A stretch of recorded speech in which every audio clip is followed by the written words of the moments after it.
हर सिफत कमाल अल्लाह की तरफ ही मंसूब होती है। और मैंने आपको बताया था कि इसका बड़ा फायदा ये है कि जब आप ये जहन बना लेंगे, बार बार इस बात पे गौर व तफक्कुर करेंगे, तो आपको अपने ज़ात या सलाहियत के सिलसिले में कोई कमाल, अपना कमाल नहीं महसूस होगा, सिर्फ अल्लाह का कमाल महसूस होगा। और इसी से आप उज्ब खुद पसंदी से बचेंगे, इसी से आप तकब्बुर से बचेंगे। उज्ब खुद पसंदी क्या है? ये समझना कि ये मेरा कमाल है। जब इंसान अपने आप को बाकमाल समझ के समझता है कि हर काम मेरी मर्जी से, मेरी सोच के मुताबिक और मेरी सलाहियत के मुताबिक हो रहा है, वहीं वो जवाल से बेखौफ हो जाता है कि मुझे कैसे हो सकता है, मैं सोच समझ के कर रहा हूँ। और फिर वो ऐसी ठोकर खाता है कि उठ नहीं पाता। बड़े बड़े कारोबारी हमने देखे हैं हमारी जिंदगी में, तो बहुत लोग आए, आप भी बहुत सौ को जानते होंगे कि ऐसे जबरदस्त कारोबारी बिजनेसमैन, और वो समझते थे कि हम देखा यहाँ पैसा लगाया, कितना प्रॉफिट, यहाँ डील नहीं की, बाद में नुकसान हुआ नहीं हुआ। वो ऐसा साबित करने की कोशिश करते हैं कि फकीर को बाद का पहले ही पता चल जाता है। तो ऐसों को तो कभी कभार उनको नीची सतह पे लाने के लिए आप फौरन के, अच्छा इसलिए तुमने डील कैंसिल की थी, तुम्हें पता था आगे क्या होगा? बहुत खूब, माशाल्लाह। जब तुम्हें 6 महीने बाद का पता है तो तुम्हें ये भी पता होगा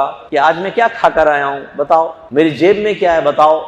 जब नहीं बता सके तो फिर इस तरह अपने आप से भी आप ये पूछे। बाद औक़ात आपने किसी का मशवरा नहीं माना, काम खराब हो जाता है ना, तो वो आकर फिर आप पे टॉन्टिंग करता है, कहा था ना मैंने। खासतौर पर औरतें अगर इनका मशवरा ना मानो और ये कामयाब हो जाए ना, इनके मर्जी के मुताबिक काम हो जाए और मर्द नाकाम हो जाए, तो उस वक्त तो फिर ये छोड़ते नहीं है। देखा ना, मैंने नहीं कहा था। अब उनसे पूछें कि भाई अगर तुमने कहा भी था, तुम्हें इल्मे गैब हासिल था, चलो अच्छा अब ये बताओ मेरी जेब में क्या है। जब तुम्हें ये पता था कि क्या होने वाला है और मैंने तुम्हारा मशवरा नहीं माना, तो ये भी पता होगा।